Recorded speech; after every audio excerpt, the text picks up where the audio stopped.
So let's talk a little bit about the role of physical therapy in these muscles and kind of what these muscles are all about related to your incontinence and or your prolapse.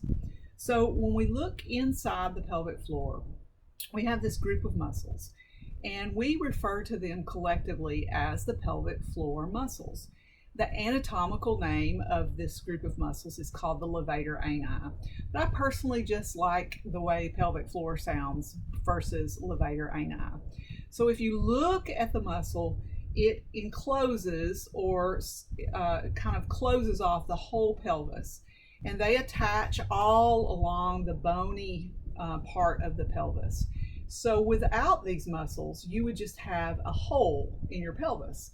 And if we look here at this pelvis, you can see there's just a hole. Everything that would be inside the pelvis would just fall out without those muscles there. So that's one of their roles, is to close off the bony inlet of the pelvis.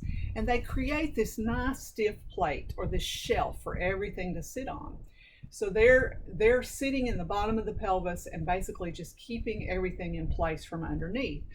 So everything that sits inside the pelvic cavity rests on those pelvic floor muscles. And that includes your uterus and your ovaries if you have them, your bladder, your vagina, your rectum, and part of your colon all sit on top of these muscles, okay? So they're constantly creating this tension from underneath. It's kind of like a trampoline. So if you are jumping on a trampoline, when you jump on the trampoline and you push down, the trampoline lifts you back up. And that's kind of what happens with the pelvic floor, is things that you do during the day cause the things in your pelvis to get pushed downward, such as coughing, sneezing, lifting, jumping.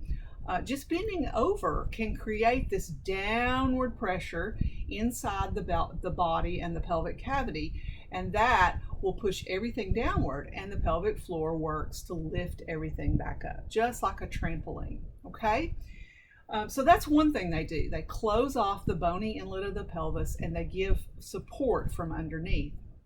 The second thing the muscles do is they are like a foot on a water hose. And if I have a water hose and I put my foot on it, what happens to the water? Well, the water either slows down or it stops. So the pelvic floor muscles can assist in closing off the urethra, which is the tube that comes from the bladder to the outside of the body. And when they compress the urethra, it's just like a foot on a water hose. So if they're working well and your bladder is full, your pelvic floor muscles can compress the tube and keep the bladder from emptying until you get to the bathroom. The third thing that the muscles do is they support something called the anal rectal angle, okay? So they assist in not only bowel elimination, but also they can assist in maintaining bowel continence so that you don't have leaking of your stool. So let's say that my fingers are the lower part of the colon, or the rectum and the anal canal. So let's say that this is the rectum, okay, and this is the anal canal. So you can see that right here there's an angle, okay, and that's about a 90-degree angle right there. There's a little muscle that's part of the pelvic floor that loops under here, kind of slings under here, and that is called the puborectalis muscle. And that muscle helps to lift this angle to an acute angle, or less than 90 degrees.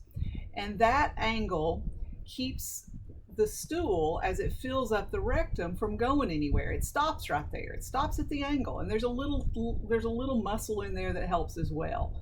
But that's where it stops, okay?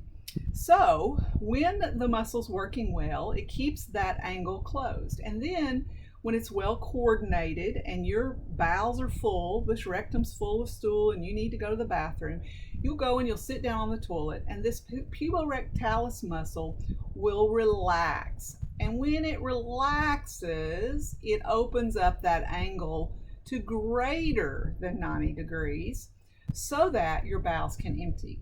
So chronic constipation or leaking of your bowels can indicate that there is a mechanism in the muscle that's not quite right. So when we are evaluating the pelvic floor muscle, we need to look at all of those components of the function. Does it support the pelvis? Is it acting like the foot on the water hose? Is it maintaining that angle for bowel control?